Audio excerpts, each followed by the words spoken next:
वालेकुम दोस्तों। आइए आपको एक वीडियो दिखाते हैं जो कि मौजूदा सिंध असेंबली के मेंबर एमपीए साहब है। उनके उसके बाद उनके ज़िंदगी पर तबसरा करते हैं। आइए पहले वीडियो देखते हैं।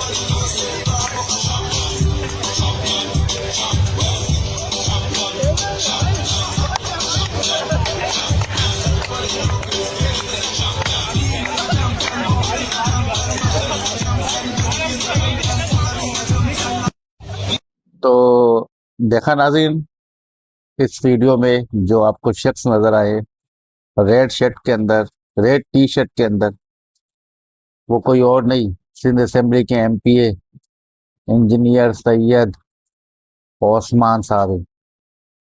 यह वही शख्स है जिसने गुज़िश्ता रोज़ सिंध असेंबली के हाउस में हुल्लड़बाजी की, लोगों को धमकियां दी, अपने ही एक जमात के रुकन को धमकियां दी, हुल्लड़बाजी की, सिंध असेंबली के फ्लोर पर खड़े होके फोन पर मुसलसल किसी को धमकियां देते रहे, अपने ही पार्टी के किसी रुकन को। ये कि ये शख्स पीएसपी में आए थे, पीएसपी में इन्होंने शमूलियत की थी क्योंकि पीएसपी का मैं भी रुकन था, पाक सरजमीन पार्टी का मैं भी रुकन था।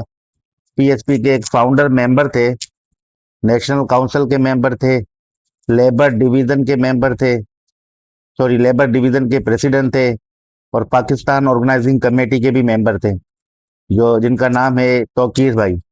तौकीर भाई इनको पीएसपी में लाए थे।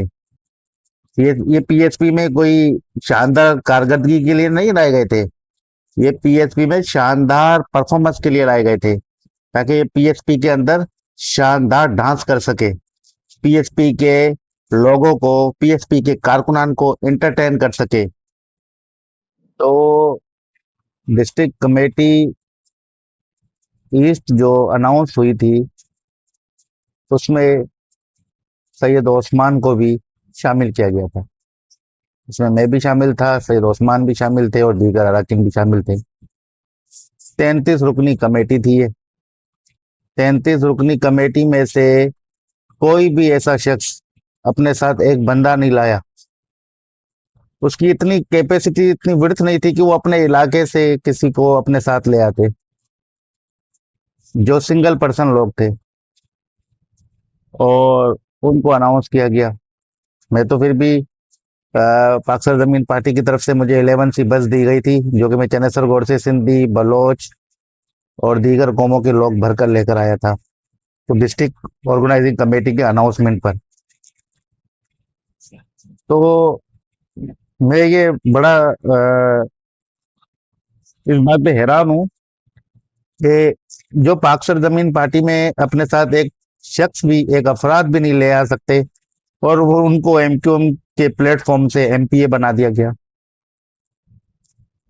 इसमें मैं एमक्यूएम की बदकिस्मती समझूं या एमक्यूएम की बर्बादी समझूं?